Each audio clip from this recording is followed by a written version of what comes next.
Zoom probably for the YouTube feed, and then I'll throw the Man, audio on the show. So on we're rocking and 3, rolling now.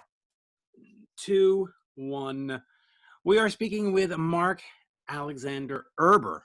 I said that right, I believe, from Golden Robot Records or Golden Robot Entertainment, right? Global entertainment, Mitch. Global. We are global.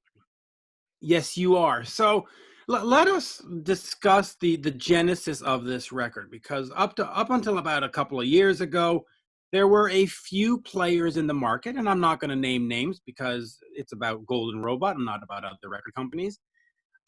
Where did you sort of come from? You sort of emerged 3-4 years ago and became this entity putting out LA Guns, Hookers and Blow with Dizzy Reed, Pisser with Frank Ferrer, and all these other things. So how, where, why, what happened? Well, let's talk about the short story. Otherwise, you and I are going to be here all day. And All right. the short story is a really great story. I have always been a massive music fan. To me, everything starts and ends with Led Zeppelin. I'm a massive Zeppelin fan. Actually, above me, you can't see it. You can just see the bottom of the frame there is a fully signed, The Song Remains the Same with Bonham, everybody, fully signed. So I work, when I'm home, I work under that every day. So being a massive music fan, in a previous life, I owned a lot of hotels, a lot of pubs. And we did a lot of music in those pubs. I used to own one of the... And tattoo shops as well. Yeah, everything. I've been involved in a whole lot of different things. But the pubs was where I sort of got my start, made a couple of bucks. And I had this incredible venue from 1997 to 1999 in Sydney called the Iron Duke. And the Iron Duke fast became one of the top punk, hardcore rock venues in Australia. We had the Deftones through there, the Helicopters, Fu Manchu, all these great bands as they were coming through and starting out. And when I got out of all of that, and had kids and was on my first marriage, I've been married a few times now. When I was on my first marriage, I had 2 kids. One of them was my son, Jagger, who I talk about quite a bit. And my other one was my daughter, Honey. And Jagger started picking up some drumsticks when he was very young, like 3 or 4. And everyone would come to me and go, this kid is an absolute prodigy. This is unbelievable. So long story short, he ended up on Australia's Got Talent. I can't remember, and I don't know how that happened, but he was 9 years old, banging the drums on Australia's Got Talent, which is like America's Got Talent, Britain's Got Talent, et cetera, et cetera. I've seen it. I've actually seen it. I think there was a kid that did like an Ozzy Osbourne song on guitar or something that went around the world. Yeah, exactly. And he went on that, and when he popped out of that, he nearly won it. Thankfully, he didn't win it, which was, you never want to win those shows. You always just want to get the experience and get out. When he popped out the other side, I decided to put him together with a couple of great Aussie musicians that were quite well known here. And they went into the studio just to see what would happen. And what happened was they made a great rock album. They called the band Moon, and the album was called The Orbiter. And when I had that album, I shopped it around to a whole lot of different players in Los Angeles and Sydney and you name it. Nobody gave a shit about rock and roll. They had no interest. This was in about 2015. And in 2015, I thought, you know what? Fuck this. I'll do it myself. No one's interested. When they came out of the studio, I gave them all a golden robot, all the players in the band. So when we were sitting there working out, what are we going to call this fucking record label? This little statue here was sitting on a speaker, and we said Golden Robot Records. So that's how it started with Jagger's band Moon. So fast forward, and you're gonna love the tie-in here. It's gonna blow you away. So fast forward, I started thinking, well, hang on, I like this. I love rock and roll. I got okay distribution. I got a couple of people working with me, and I started chasing down Aussie bands that had a bit of a name for themselves that weren't sort of around anymore. And I signed Rose Tattoo. I signed Steve Gilby from The Church for a solo album. I signed the Super Jesus, the Choir Boys, My Sex, all these great Aussie bands from the 90s. And I started getting on a bit of a roll. Then I was introduced to an incredible guy by the name of Derek Schulman. And Derek was the ex-president of Roadrunner. he'd discovered Slipknot, Nickelback, and Pantera, you name it. He found those guys, and he was A&R for Polygram, and he was a bit of a legend in the scene. So him and I started in about 2016 to about 2019, completely redoing the company. Guess who introduced Derek to me? John Bon Jovi, perhaps? Well, no, even better. Tracy Guns. Oh, there you go. Okay. Right? That's very cool. Yeah, so Tracy introduced me to Derek, so I'll always thank Tracy for that. Even though he's suing us, I'll still thank him for us. Yes. So, yeah. So Derek and I had a plan, and he said to me in the very beginning, he said, "Have you got enough money for this?" I said, "Well, I hope so. I think so." He said, "Are you prepared to work 16 hours a day, 7 days a week?" I said, "Absolutely." And he said to me, being two Jewish guys, he said to me, "Are you a Meshuggah? I mean, are you crazy?" And I went, "Yep, I am." He said, "Well, you've got everything you need. Let's go." So we started signing bands, the King's X's and the Gilby Clarks and all these great bands with names. And at the same time, I started signing the middle range bands that could be the next big thing, and then the young bands. And then Derek and I sort of did about 3 years together, and then he went his way in about 2019. And I then kept moving forward. And in the time of Derek, we redid our PR. So we've got PR people all around the world now, in the UK, Germany, Japan, started building alliances with other labels. I split the labels up into 8 labels. I bought into Die Laughing Records in California, which is one of the top Cali punk labels. I think they've got Wank and Fang and Screaming Bloody Marys. It's run by a great guy called Dave Dalton. He's got a great team, Rob and Gillian, around him. Then I bought out Social Family Records, which is the top country label in Australia, run by Nadia Drayton, who's a legend in the scene. And then added my own labels, Riot Records, Crusader Records, concentrated on Golden Robot. And here we are today with, 250, 260 bands, some of the best distribution in the world through majors, PR and marketing teams everywhere, and just loving it. And I think that it works because we approach it with a no bullshit, transparent attitude. If we fuck something up, we fix it. If we do something well, we celebrate it. I'm very happy with the runs on the board that we've had so far.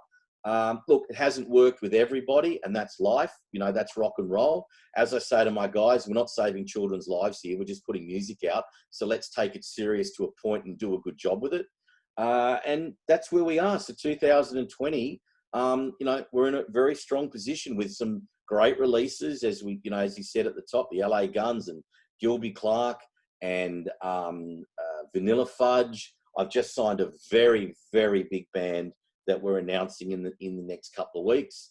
And, I've got 3 hook-ins to Guns N' Roses with Dizzy, Frank and Gilby, and hopefully announcing a 4th very shortly.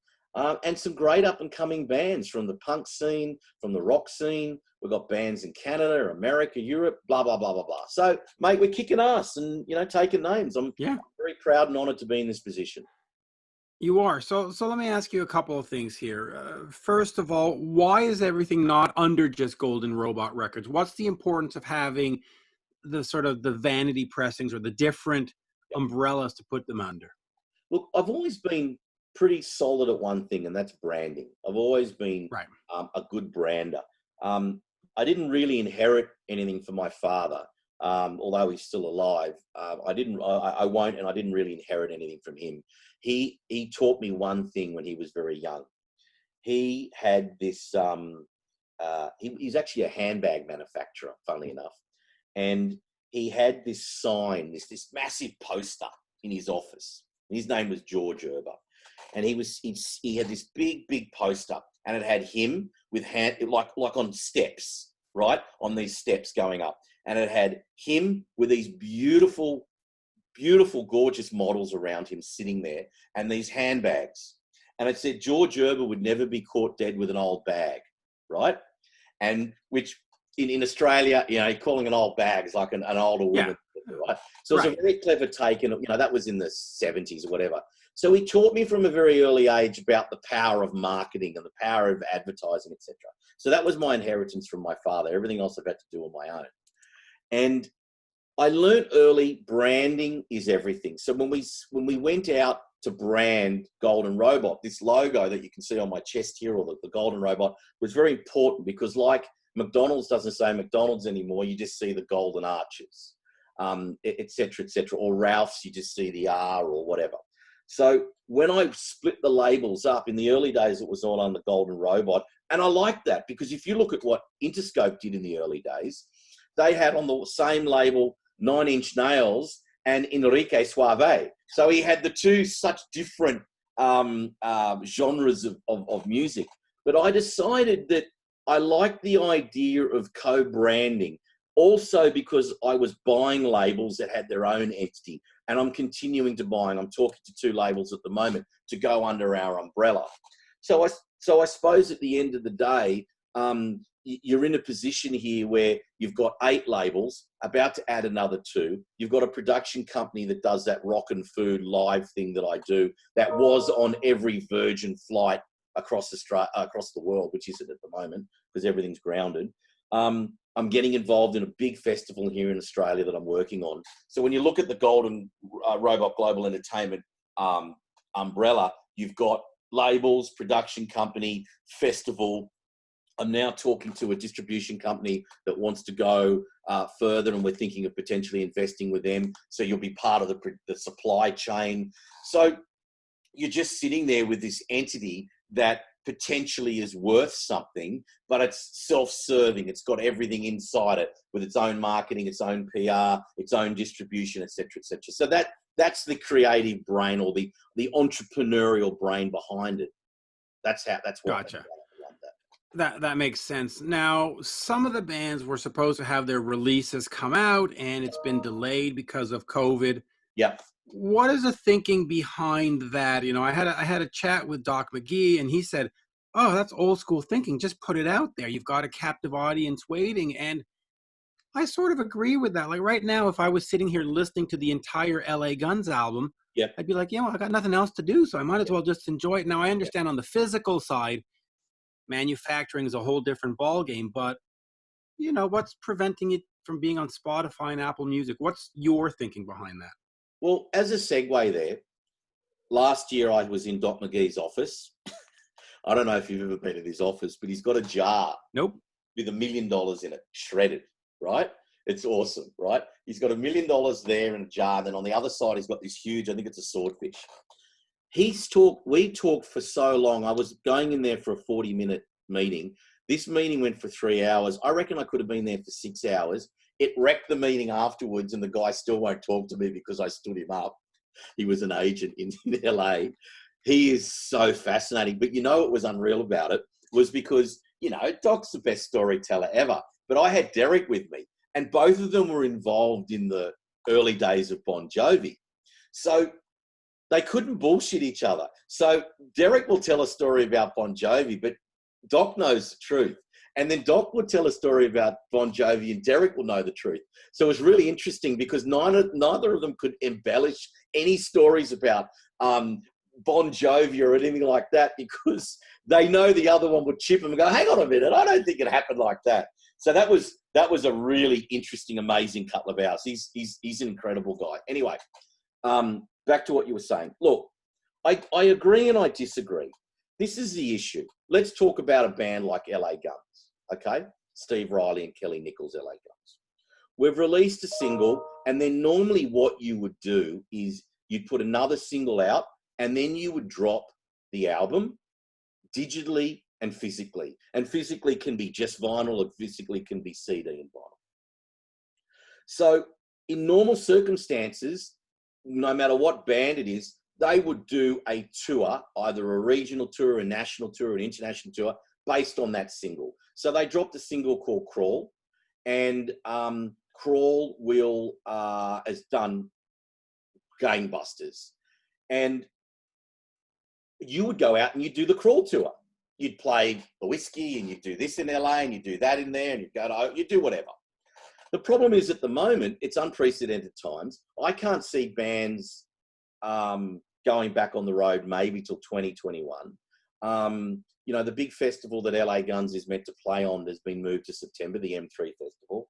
So hopefully that'll go ahead. But if it doesn't go ahead because of the times, then clearly you're not going to be able to go play till next year. So touring today is so important for these bands. And I don't care if it's a young Sydney band, it's a punk band, or it's a caliber of Bon Jovi. You need to tour. And when you go out on tour, your vinyl and your CD is as important as your T-shirt. It's all merchandise. So with a band like LA Guns, sure, you could drop the album today, and then what? If they haven't been in the studio and they haven't got anything as a backup, you drop the album in June, July, I can't get you any more music for another 6 or 7 months.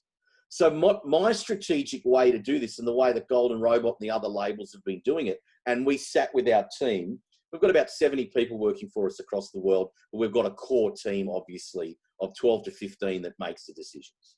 And I listen to everybody. I'm an entrepreneur. I just don't get involved in the bullshit of the music industry. I've got people that know what they're doing, young and old, etc. So we decided, let's keep moving forward, but let's extend the life cycle of an album during these times. So instead of just doing a single and an album, maybe we'll do 3 singles, maybe we'll do 4 singles, and then we'll drop the album. I can tell you as an exclusive that we will potentially do 3 singles for LA Guns, and then we'll drop the album a little bit later on in the year. So in normal circumstances, that is a 6 to 8 month cycle of when you're dropping things. We're extending that because you'd want the band to go out and tour accordingly. So I agree. Let's give the punters something to listen to, but let's give them a single at a time so we can stretch out what we've got to play with. So I just dropped a single with an amazing band in the UK called the Crooks. Could be the next Oasis caliber of band. We normally would drop the single and the video together. We decided strategically just to do the single, and then in a month and a half, we'll do the video. Same as LA Guns. We dropped the Crawl single, and then a couple of weeks later, we dropped the Crawl behind the scenes video, which has gone great because it's got back footage of the studio, etc., etc. So I think it's about extending the life of everything, so you don't get to the point where you run out of something to put out, because you still don't know what's going on in the States. I'm living in a country here that's had 100 deaths, and we've got 30 million people. You're living in a country that's got 100,000 plus deaths, and you guys still don't have control of what's going on. So you're in a little. Well, to be fair, I'm in Montreal. I'm in Canada. Yeah, sorry, in America. I'm talking about America. Yeah. America. Yeah. I don't know how many deaths you guys have had, but I think we're at 3,000 or something like that. So relative to your population, you've got it under control, like Australia's got it under control. So at the end of the day, looking at what's going to go on in the world, we don't know. So I don't want a band to run out of material to put out, or B, even worse, put something out just to put something out to keep the fans happy, and it's substandard. That's the worst thing you can do. So, like a live demo or something that is just a fucking fill, that's the last thing you want to do. So stretching out the cycle, I think, is the way to go till we sort of know what we're doing. And you touched on it before. If you want to get a chart and you want to do things properly, you really should be doing the digital and the physical at the same time. So you should come out with the digital. I used to like putting out a digital album and then following it up as another bite of the cherry, dropping the physical album a couple of months later, so people go back to it. But at the moment, if you want a chart, you've got to do them together. So with a band like LA Guns, yeah, we will do it together, but you're going to need 3 to 4 to 5 months lead time, because we get everything manufactured in Germany. They close down in August as it is for summer. And so you can't get nothing out of them. Most of the big plants we're using anyway, that the majors are using, aren't shipping and haven't been working. So it's a very difficult situation at the moment. So you just got to use your head and be clever about it. Yeah, you do. All right, so let's explore some of the bands. We of course mentioned LA Guns, so we'll start with them, but then we'll go through some of the other ones. There is, of course, the controversy that there's two versions, et cetera, et cetera, et cetera. I happen to agree that Steve Riley never quit LA Guns and therefore is entitled to the name. He, 3-4 years ago, Phil Lewis announced via Facebook that he had quit LA Guns to go pursue some other project. And then 2 weeks later, he quit LA Guns to join LA Guns. Which, so I think Steve, and that aside though, I think Crawl was a good single. I think the other stuff is very, very good. Why would you want to, why did you sign them? And so how do you sort of brand it now with these two versions and this sort of pseudo controversy? Yeah, look, and I want to say this on the record. I as much as there's flack going around and whatever Tracy thinks of me or Golden Robot, etc., I have to say to you, I harbour no ill feelings towards Tracy. I'll tell you something. Tracy played at the Whiskey with Jagger on drums 2 or 3 times. It's on YouTube, and Tracy always treated my son with the utmost respect, and I will always appreciate that he did that. They jumped up and did songs together. When LA Guns, Tracy's and Phil's version toured Australia, the kids, Jagger's band, actually supported them nationally. Tracy didn't talk to me, and that's fine. He has his own reasons, but he was very kind and he treated my son well. So I got no issue with that. So I got no issue with the other LA Guns at all. I put it to you this way. I've seen the documentation between what Tracy owns and what Steve Riley owns. I've seen it. They both own the trade name. They both own the trademark. They have for 100 years. So you're effectively, if you're suing one, you're suing yourself. So at the end of the day, the court will deal with it. It's in the court at the moment. But they both own the trademark to LA Guns. They both have a legal right to trade under that name. Now, should they all be in a band together? Sure. If that's the way it should be, should have been great. But at this point in time, it's not like that. I know that, Tracy and Phil are saying what they're saying in the press, et cetera. I'm not here to say they're right or they're wrong. That's none of my business. They got their own opinions. They can run their lives how they want to run their lives. And I wish them all the success. I got no issue with it. I'm involved with the Steve Riley and the Kelly Nichols and Scott and Kurt version. I do a lot of work with the guys at Primary Wave.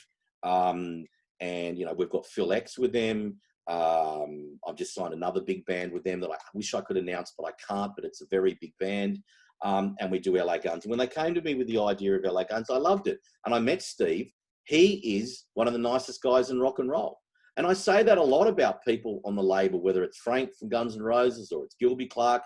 They're all nice guys. I don't want to deal with wankers. I've got no time for it. I have no fucking interest in dealing with people if they're hard to deal with. I have dealt with a few, and we're separated from a few bands because they've been difficult to deal with.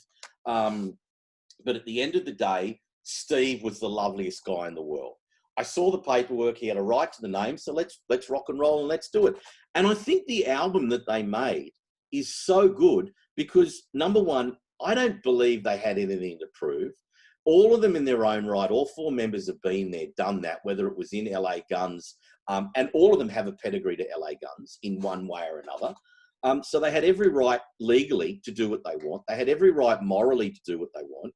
But at the end of the day, I find that the album that they made, they did pre-production and they jumped in the studio, was a balls out album with nothing to prove. That's why it's so good.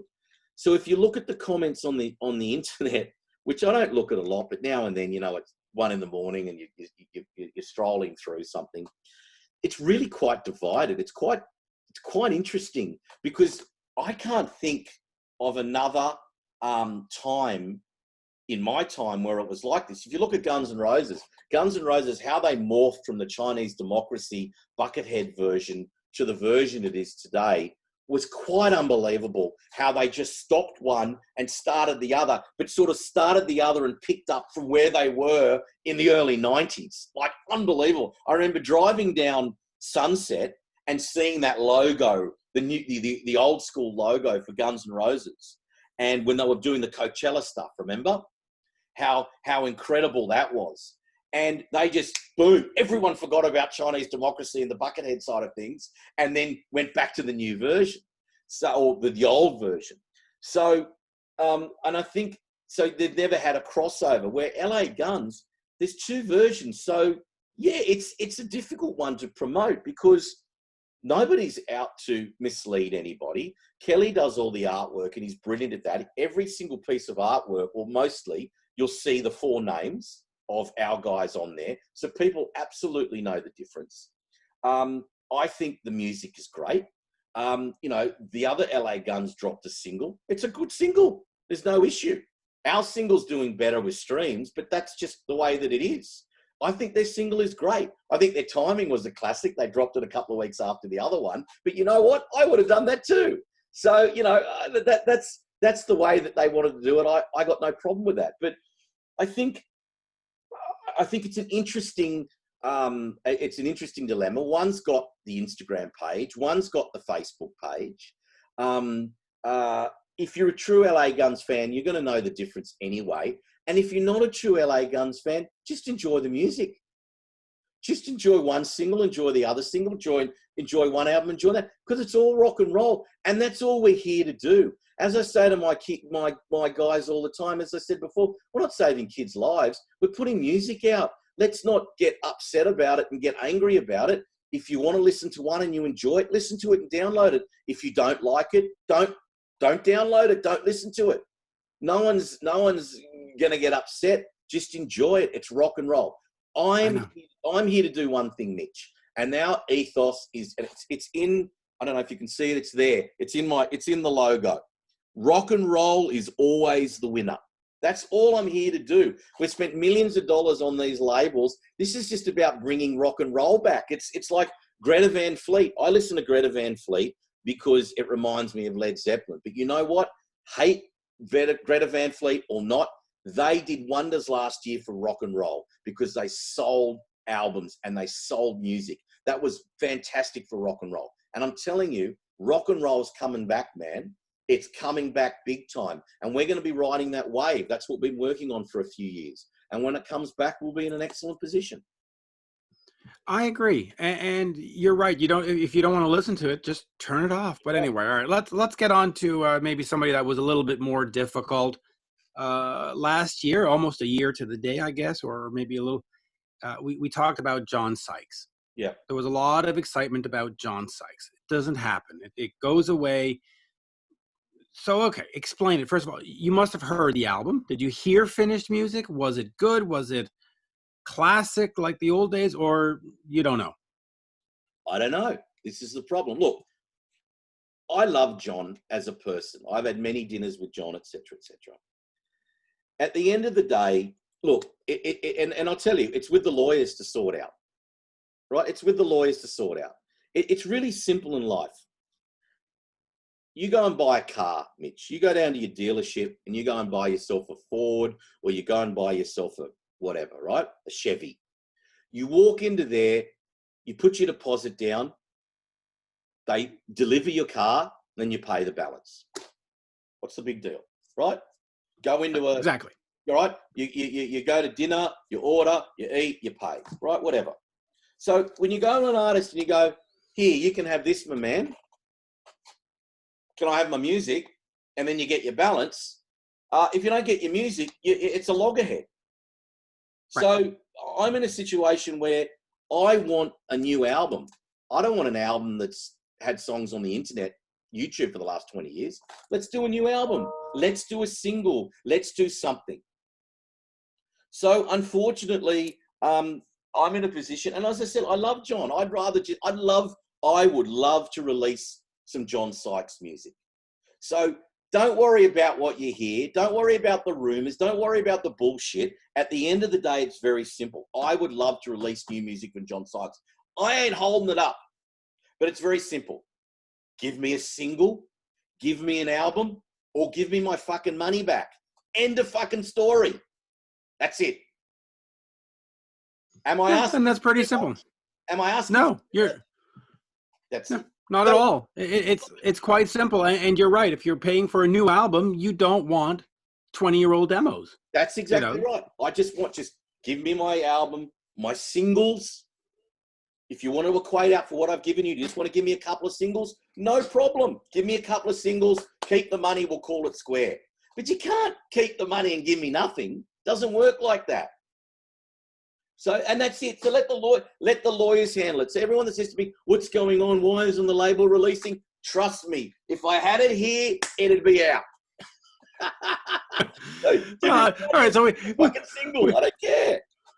We've talked about two bands and we've had two stories about lawyers. So let me try something different here. Let's go over to Rose Tattoo. Yep. Here's a band that has been around for many, many years.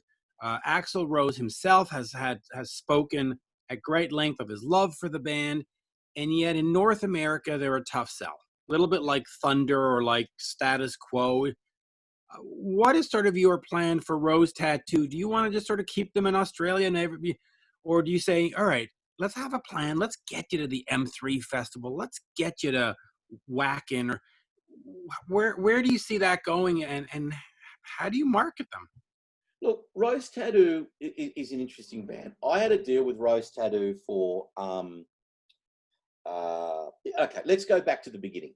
When I signed Angry, are there lawyers involved? No, there's no lawyers in this okay. No lawyers in this one. You got to remember, lawyers and artists sometimes come hand in hand.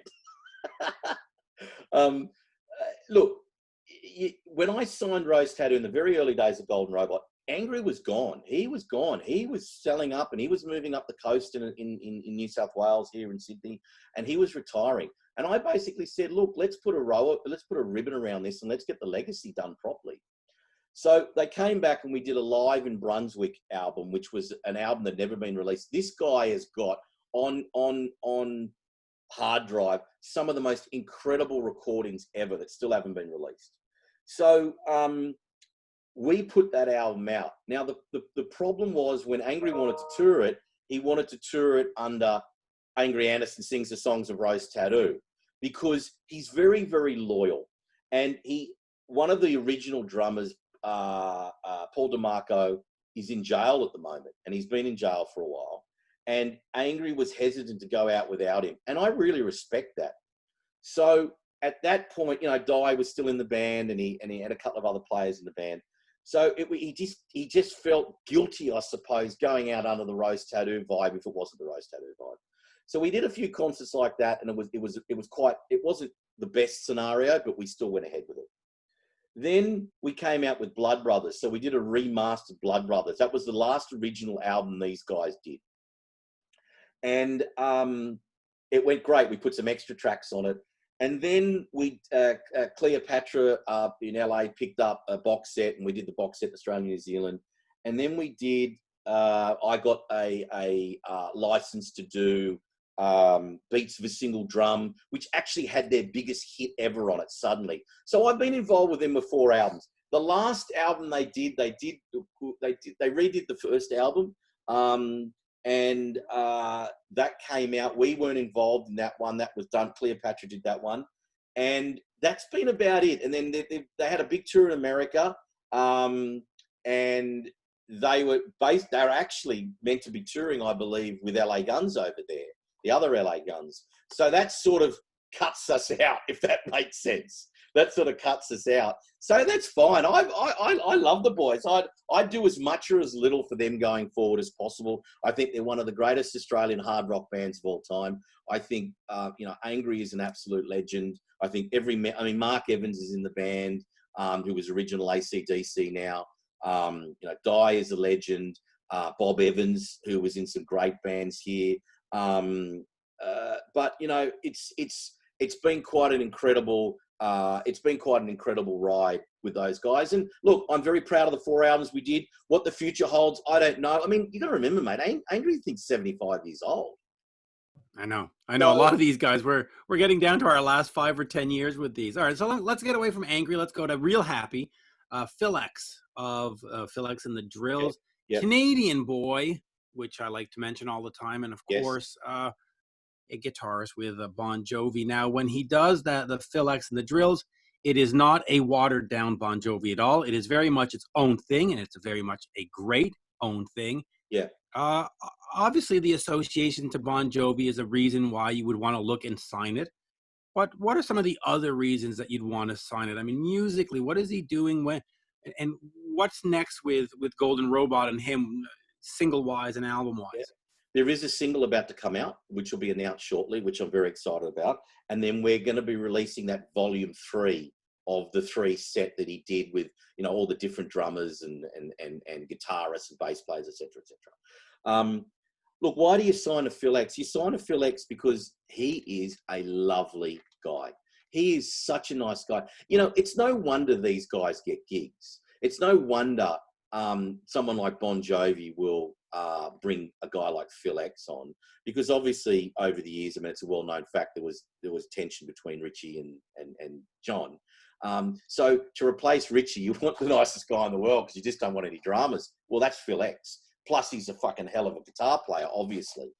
But he was just such a nice guy. We met in LA and we talked, and I really liked him. I thought, hey, let's get behind this. Will it sell 1 million albums? Who knows? I don't really care. It's all about the association with him because he's a nice guy. And if I can help him and do something with him, then I'm more than happy. So we've got a single coming out, and then later on in the year, we'll do another single, and then we'll drop the EP. And we're actually going to reissue, I'm hoping, the first and second one as well on vinyl. I'm hoping to put them all together. Oh, wow. So he's a great artist. Wow. He's just a nice guy. He's a super nice guy. And of course, a lot of fans don't know, from the Canadian perspective, he was in Triumph for a while. He's just got a great pedigree and he's a great attitude. And anyway, The Answer is a band that opened for AC/DC on a tour, whatever it was, 10 years ago. They were sold to me back then by the local record company. I think it was Sony. They're going to be the next big thing. They're going to open for AC/DC. It's going to be fantastic. And yet they're still somewhat unknown in North America. Talk to me about The Answer, because they really are a great rock and roll band. I mean, all these guys you've got are great rock and roll bands. And yeah, it's interesting, the other day, and I'll just segue, but I'll get to The Answer. The other day, I signed a contract with a band called Ashen Moon. And in Ashen Moon is Gary Beers from INXS. Now, whether you love INXS or you don't like INXS, you cannot deny that INXS were one of the greatest bands in the world. In 1988, absolutely, there was no one bigger than INXS, Guns N' Roses, and U2. And if you look at the touring back then, actually INXS were there's a very famous story that we did a podcast the other day with Brandon, and Gary told the story that Axl got the shits because INXS were headlining over Guns N' Roses, right? Yes, so, and Alan Niven also told me that story. Yeah. I've got such a good Guns N' Roses story. I'll tell you one day. But then an ex-manager told me. But the point I'm trying to make is when I signed that contract with Ashen Moon, I'm signing my signature underneath Gary Beers. Now, to me as a music fan, that was just such an honoured moment that I'm in this honoured position to be able to sign him to my label. And I feel the same with The Answer. I was listening to The Answer 10 years ago when Rise Up came out, and they were signed to Alberts. They did a couple of albums with Alberts, which is an Aussie label. So they had a bit of a link into Australia here. And they did exceptionally well. And Cormac Neeson, who's the lead singer, is absolutely brilliant. He's actually got his solo album out called White Feather, which is sort of a country-esque album on Social Family Records, which is one of our labels, and it's going great guns. And so, I interviewed him way back when on that AC/DC tour, so 10 years ago I interviewed him. And so what I believe happened was that they came out with that I think it was called Solace, that album in 2016. They tried a bit of a different direction. I don't know how successful it was, but I think it made them think, well, okay, we need to take a break and let's see what we want to do. So I can't remember how it happened because obviously I'm involved in so many different deals, but I ended up talking to their management in the UK, James, and he's the loveliest guy. And we basically did a deal for The Answer and for Cormac's album. and for his solo album. And when we signed them to do an album in 2021. It was never been to this year. But it got the boys so excited that it was meant to be like, let's start writing in 9 or 10 months. But they got them so excited that they started writing straight away. And they've been sending me some demos. Mate, they are bangers. These guys are going to come back in 2021 when this rock wave that I'm talking about is going to crash on the shore. And these fuckers are going to be riding it. And they're going to come back with an absolute bang. It's going to be fantastic. They're going to play festivals. They're going to do really well. And they've had that time off to have their family time, to take a breath, because, mate, they didn't stop. Those albums preceding 2016 were fantastic. They absolutely killed it. So they're going to come back, and they're really going to come back at the right time. So I'm very excited. That's one of my most exciting, and I'm really chuffed, if you know what that means, just to have them on the label. Where 15 years ago, I was listening to that album in the gym training, and now they're on the label, and I talk to them every couple of weeks. So yeah, it's very cool. Yeah, they're such a great band, and I wish them nothing but success, because I did interview the lead singer years ago, and he was so nice, and the album was so good. But all right, let's get back over here to Ash and Moon. You mentioned them. Yeah. Great couple of singles. The first two singles that are on YouTube and stuff, they just sound great. What's the plan with that? I mean, you got the guy from In Excess in there. You've got Gary. Toby Rand. What is sort of Toby Rand? Yeah. So what are we doing with Ash and Moon? And is the rest of the albums very similar in sound to those first two singles? Yeah. Look, these are the kind of guys that and Jimmy on guitar. These are the kind of guys that are quality. They're all quality. Everything they do is quality.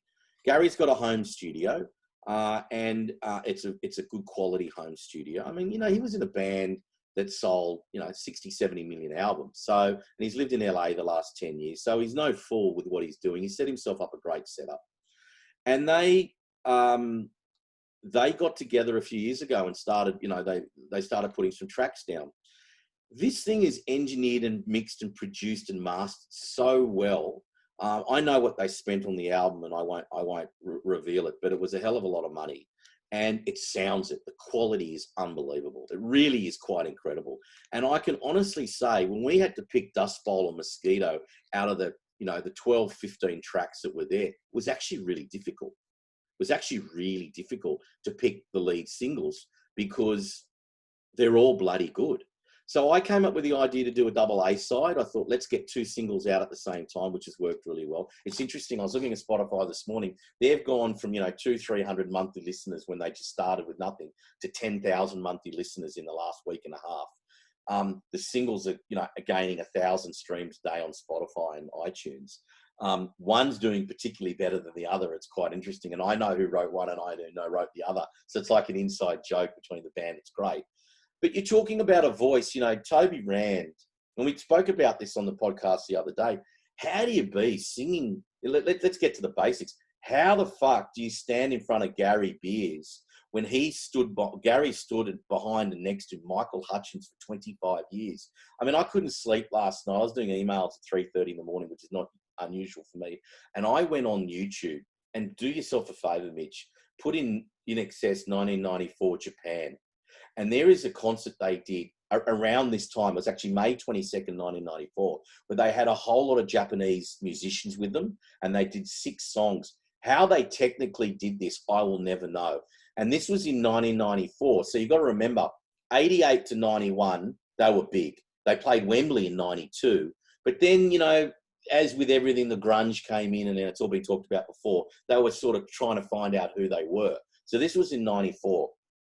Michael Hutchence, he was on his game in 1994. He was so unbelievable at this Japanese concert. I mean, he is in everything. So how does Toby Rand go out the front of any band with Gary Beers behind, knowing what Michael Hutchence used to be? And you know what? Toby does it. He's fucking awesome. And he's got such a great attitude. He's an Aussie boy. He's had, he toured with Slash with his last band, Juke Cartel. So he's had the experience. So the two of them together bring something from everything that they've done. Absolutely, I can hear In Excess. I don't know if you can. I can hear In Excess in it. And so they've got a Well, I really mean, the bass lines are undeniable. undeniable. I mean, an In Excess bass line it's like a Tom Hamilton bass line, Aerosmith. You just go, all right, I know that. Yeah. All right, let me start wrapping up because we've already been at about half an hour. Hookers and Blow is, of course, with Grossi and Dizzy Reed. I've seen them perform live in Montreal. Yeah. It's just fun. It's a fun vibe. You know, Dizzy's wife's there. They sign autographs at the end. It's just a fun vibe. What's sort of the plan with this? Because they were this sort of pickup band that was doing cover songs and so Yeah. on and so forth. But now we're going to start moving into some original material, or at some point we will. Yeah. How do you set them up going forward for the next couple of years? Well, look, I'm really stoked because, you know, we didn't talk about what bands you're going to mention. Thankfully, you've mentioned all the nice guys, right? So I can't I know say, the branding. yeah, I know how to get the branding. yeah. You've mentioned all the nice guys. You know, by the way, I heard your interview the other day with Brandon Gibbs. There's another nice guy who deserves to be king of the world. He's such a great guy. But, you know, Dizzy Reed, I met Rose Tattoo, supported Guns N' Roses a few years ago. If people are watching this on the video, there's the actual backstage pass, right, from the Guns N' Oh, Roses. wow. There you go. A working pass on top of that. So it's like a silver medal. There you go. There you go. So I met Dizzy there. Richard Fortis introduced me to Dizzy and he said, now listen, Dizzy has been holding on to this fucking album, Rock and Roll Ain't Easy, I've got on my wall here, like Chinese Democracy. He's had it for like 5 or 6 years. And he loves the album, but it's like a baby. So he introduced me to Dizzy. Dizzy and I started talking. And at the same time in Los Angeles, I met Alex Grossi from Quiet Riot. And Alex brought to me a little side project that he'd done with James Durbin called The New Strain. Have you seen this Was there stuff? in Hotel Diablo or something like that? Yeah, but we weren't involved with that. He brought us Okay. a band called The New Strange, and Right. they'd was it the New? I think it was The New Strange, and they covered I can't remember the name of the bloody song. That's right. They covered Into the Night, Benny Mardonis, right? And I implore people to go to fucking Spotify and listen to Into the Night, the version they did. This was a song that was big in the 80s and the 90s. It was number 1 in the 90s and number 1 in the 80s. Anyway, so I met them separately. And Dizzy and I started talking. He said, look, I love this album. This was a few years ago. Prove to me what you can do. So we released it in Australia, New Zealand. We did all his artwork. We did all his PR. We did everything. And it went really well. And then he gave us America, went really well. And then he gave us the rest of the world. And at the moment, we're working on a second album. So at the same time, he had Hookers and Blow. So it made sense. Golden Robot and all the labels are like a big family. So if you've got one band and you've got 3, we're going to do everything with you. So they came to me with Hookers and Blow, which I thought we'd have trouble actually getting the name up on the DSPs, on the digital channels. Which we didn't. The artwork's been a bit iffy sometimes because they drove around, their tour bus had this Hookers and Blow on the side of this big silver bus with a huge line of cocaine down the side. I mean, it's just, I saw that. Yeah, it's hysterical. So we just started talking and it became something. So they went into the studio at the end of last year. We helped them with the project. We released Shaken by Eddie Money, and I think actually he passed away around the time that the single came out or close to it. And then we've just released Rocks Off by the Stones, which is a killer version.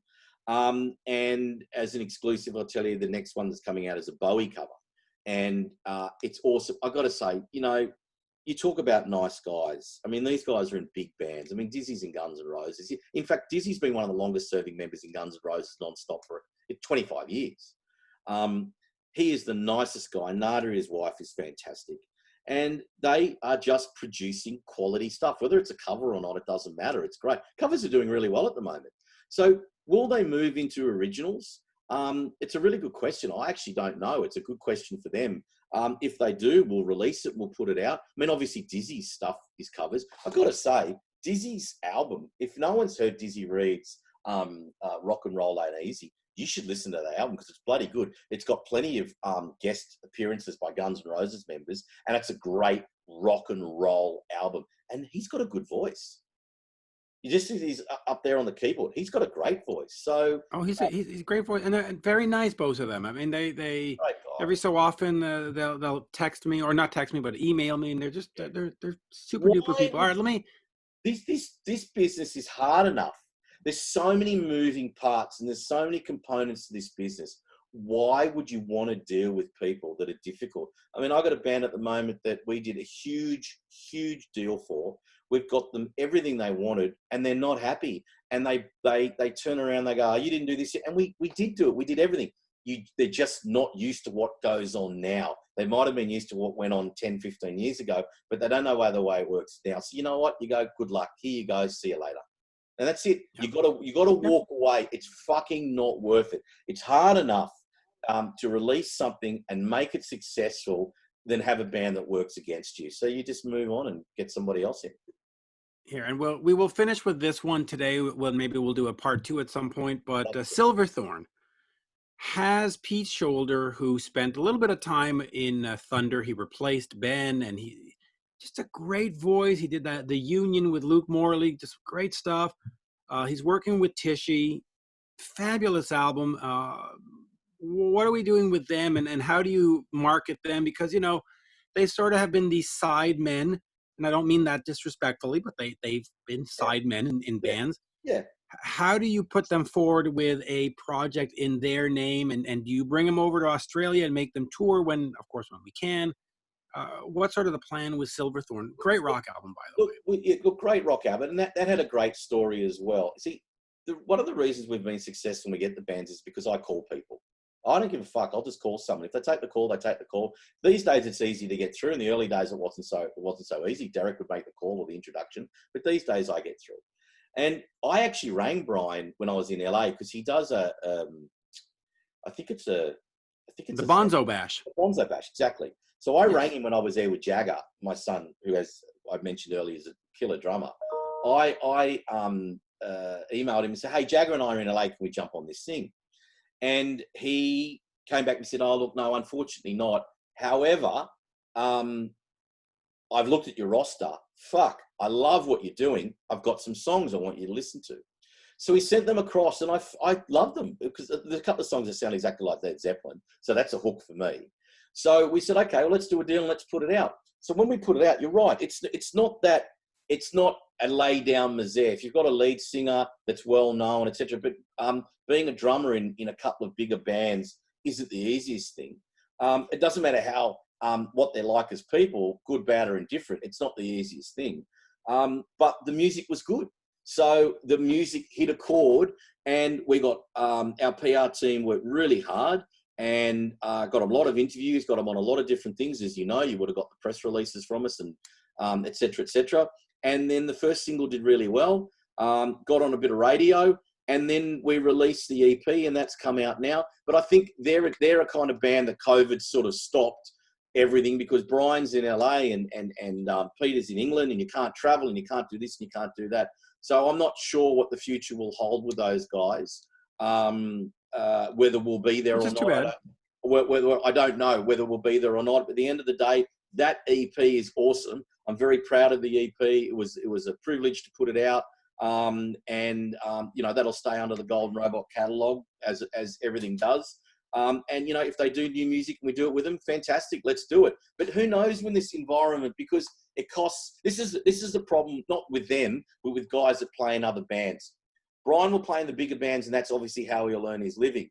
So to do his own stuff, start from the beginning, it's not always cost effective. And the same with Pete or anyone else in that position. So for them to go out with Silverthorne or for a band or well-known members to go out with their own band, they're not going to make, Brian goes and tours with, I think it's Bees in Japan, and he'll do well off that. There'll be great coin, that'll set him up. But if you go out with Silverthorne, you're not going to take that. You're going to make that kind of money. I don't know what it is, but I'm supposing it's more than if you go out with your own band. So it's a real juxtaposition for guys like that, or guys in other bands that are starting out. It's like, what do I go and do? I want my own thing because that's what I've always wanted, but it might not pay the bills for the next 5 years. So I suppose that's where it is. It costs money to fly across. It costs money to make albums, et cetera, et cetera. So, the ball's in their court there with what happens and what goes forward. But, they've got our support with whatever they want to do. Yeah, anyway, I love Pete. I think he's a great, great talent. Pete Shoulder, folks, is a super, Great super singer. talent. Check out the Union that he did with Luke Morley of Thunder. It's some great stuff. He did another band as well. He did another band as well that I've listened to. Yes, he did. I can't think of the name off the top of my head. Hold on, I should know this. He did the Union. There was something else. Yeah. It's got a yellow cover. Yeah. I can't remember it, but yeah, he did. Here, let's show everybody our typing skills here. Pete Shoulder. Yeah, I was just looking it up on Spotify. I can't remember. Man, I've got so many bands in my head, and you know what the thing is with us, Mitch? Yeah, I don't care if you're a young punk band from Canada or you're one of the biggest bands in the world. We treat everybody the same, everybody equally. I've got as much time for the little band, the big band, doesn't matter. So I've got so much going on in my head. Some of those details I can't quite remember. Yeah, and I should know it because I actually have the album in that pile of CDs back there. It's actually in that pile because I bought it not too long ago because I like to buy stuff. I'm a big fan of... What was the first CD you ever bought? Do you remember? I do. Well, listen, the first album I ever bought was Kiss Dynasty. Yeah. The first CD I ever bought when I switched over to the media was Aerosmith's Permanent Vacation because I was still buying cassettes and all that. And then that album came out and it was so good. And CD players at the time, they were ridiculous. They were like $800. Oh, yeah. And I was like, fuck. Yeah. And I got one on sale and I went and I actually bought the CD before I bought a player. By the way, the other thing was Pete Shoulder solo, Feathers and Rain. It's a yellow cover. Yeah, that's it. Anyway, so Kiss Dynasty, the first vinyl I purchased, and Aerosmith Permanent Vacation, the first CD. And I must say, two great choices that still hold up after all these years. You know what my first CD was? No, but let's John hear Cougar Mellencamp, Scarecrow, 1985. Well, you see, that's a great CD. Yeah. That is a great album. I listen to it all the time. I would love to sign John Mellencamp. I love that guy. When I was doing concert photography, I got to shoot one of his shows years ago, and it was just so much fun because it was just one hit after another. I mean, this was in whatever it was, like 2007 or something. The catalog's already established. Yeah. And he just starts, and you go, oh, fuck, I know that one. Oh, fuck, I know that one. Yeah. Oh, I know that one. And it 3 hours later or 2 hours later, just going, yeah, I've known every one of those songs. Where'd he go? You know who I felt that with? From one after the other, bang, bang, bang, Tom Petty. Yeah. Oh, yeah. Unbelievable. There are just some bands. Even when I went to see In Excess with Gary and, what was his name? J.D. Fortune. Yeah. They came on, and it was just, you just go, oh, yeah, okay, yeah, I know that one. I know. Some of these bands, man, they just have such a great catalog, and it's just a pleasure to hear them and go see them anyway.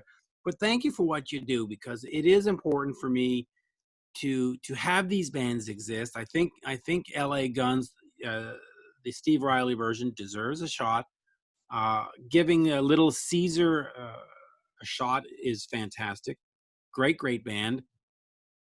I think the dog over here is getting a little bit.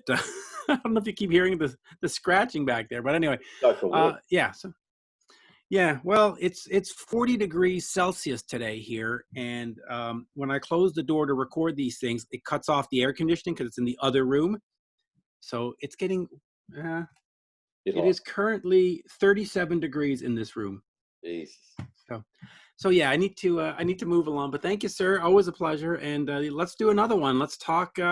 Maybe we'll talk the label, we'll talk the thing, but maybe we'll also geek out on some of our favorite albums, because why not? Yeah, let's talk about our favorite albums and what music means to us and how it's changed our lives. Because that's mate, we're no heroes over here. We're no professors. We're just giving it a shot and doing the best we can and getting as much music out to the public as we can in the best possible way. Yeah, I've loved the Golden Robot releases so far. That Little Caesar one, 8. and the name escapes me suddenly. 8. 8. It was Right, called 8. 8. Yeah. It was great. Ron Young, what a legend. Yeah, and if you listen to my interview with Ron recently, where we had Alan Niven and Ron talking together, Yeah, nice. it was great because they they didn't give a fuck about anything. They were after not Tom Zutaut. They were after John Kolodner. They were just, it was a great little I'll walk. come on Anyway, next. thank you. I'm going to tell you my Guns N' Roses story. We'll keep that for next time. Oh yeah, and we'll talk about that poster behind you and the diver down behind you too. Yeah, Thank you, sir. Merci. Okay, buddy. Thank you very much. All right, perfect.